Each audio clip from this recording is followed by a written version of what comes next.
Hey, Cub fans. Thanks for joining us here on Cubs 24/7, where Randy talks Cubs.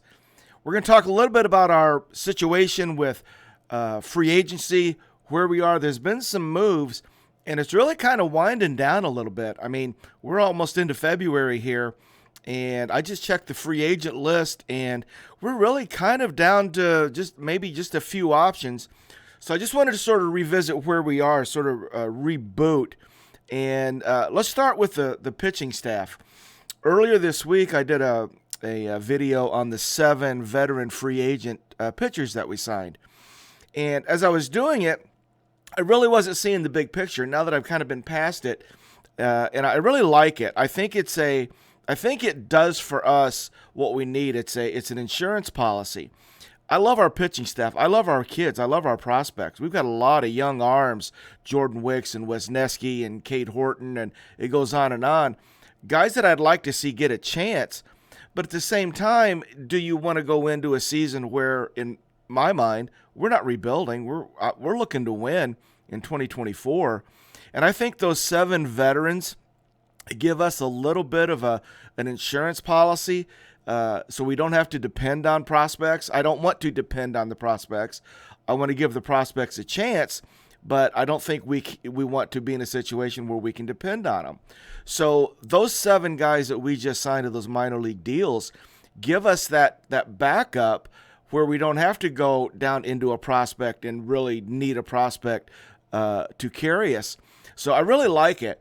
I'm not saying that the Cubs are done. Maybe there's another pitching move. I looked at the pitching prospect list. There's probably 8 or 10 on the list that I think could be useful. Not to mention any of the internal trade discussions that are going on. What I'm saying is I feel pretty comfortable with pitching as it is. So I think I'm good. So let's move on. Where am I worried? Well, I'm worried at third base. I'm worried at first base. And I'm a little worried in center field. So let's talk a little bit about why I'm worried at third base first.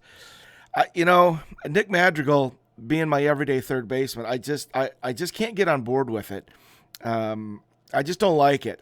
He is a little bit of a square peg round hole for me at third base. He's a second baseman. He has to make do at third base. He has to overcome at third base, and he's serviceable. He's got good hands. I got it, but on a contending club, you want to win the National League Central.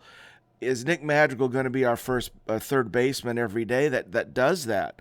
His slug. I'm sorry, I just can't do it. So okay, who else? Well, on the depth chart, it's Patrick Wisdom. Well, I can't do it. Sorry. Christopher Morel. Okay. I can do Christopher Morel. But we're going to have Christopher Morel's bat in the lineup. He's going to DH.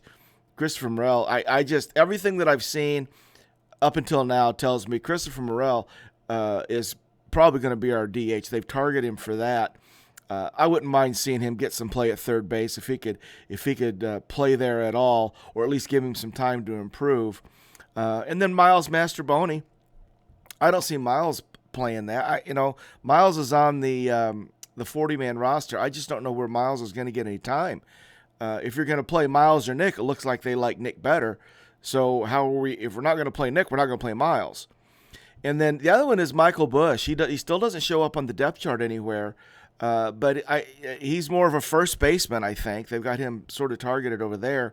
So my point is I don't like our third base situation at all. As of right now, I'm really worried about it.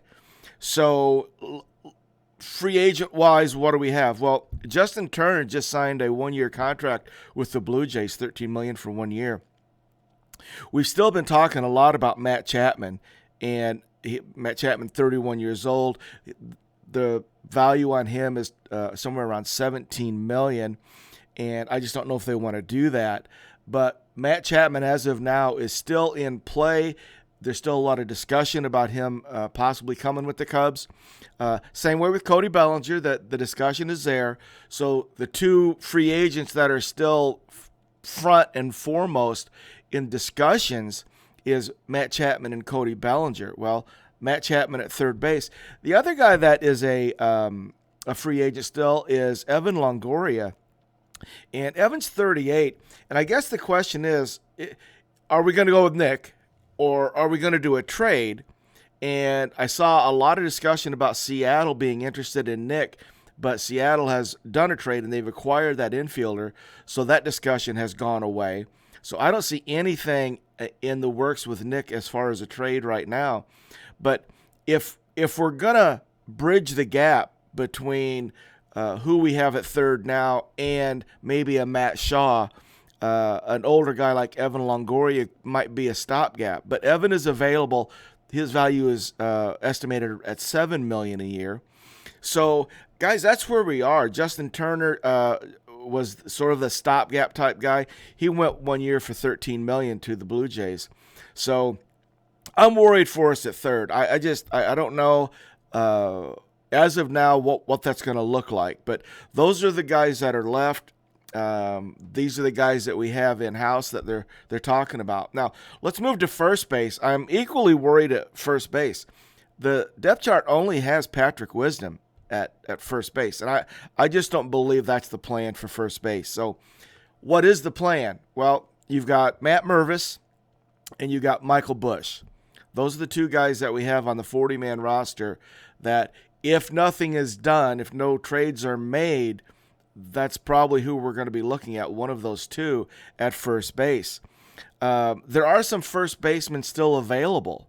Again, if you're looking to bridge a gap, you've got Joey Votto, who's 40 years old. He's valued at $5.5 million.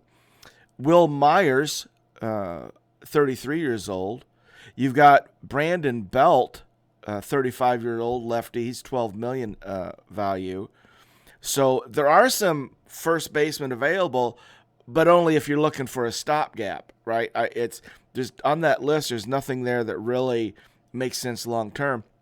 Rhys Hoskins just signed a 2-year deal with the Brewers, $34 million. Joey Gallo just signed a 1-year deal with the Nationals.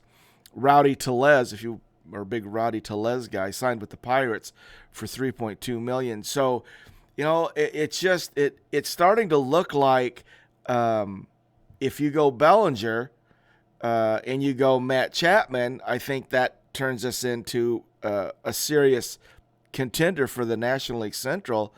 But I just don't think we're ready at first base and at third base with what we have. I'm just nervous about it. So here we are. We're getting close to February. Randy's nervous, worried about those two positions. What are we going to do? I'm still optimistic. See, I don't care about the money. The money doesn't mean anything to me. You know, if you said, hey, do you want Bellinger? I go, absolutely. How much did you have to pay him? I don't care. It's not my job. I just want to watch him play. I like him at first base. I like him backing up PCA in center field. I like it. Would I like Matt Chapman? I go, yeah, I'd like to see Matt Chapman play third base for us. That'd be great. Would you like, if not Matt Chapman, would you like to see Morel? Yeah, I would be comfortable if Morel was playing third base too. At least I can see it. But I'm not comfortable starting the season with Patrick Wisdom at first and Nick at third. I just not. It's going to be. I'm just not happy. In center field, they've got obviously Pete Crow Armstrong, and I want to see Pete get a chance. Obviously, he's got a scouting grade of an 80 in center field, guys.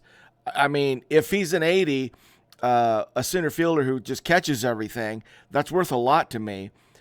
It's worth giving him a chance, even if he struggles a little bit offensively.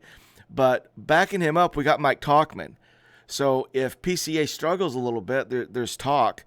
So I'm not nearly as I'm not all that comfortable at center field, you know, because PCA is unknown. We don't know what we're going to get offensively. But I'm not nearly as concerned in center field as I am in first and third because I like PCA better there. And I like the backup plan with Tauchman. So, but it's just going to be very interesting here in the next few weeks what we end up doing.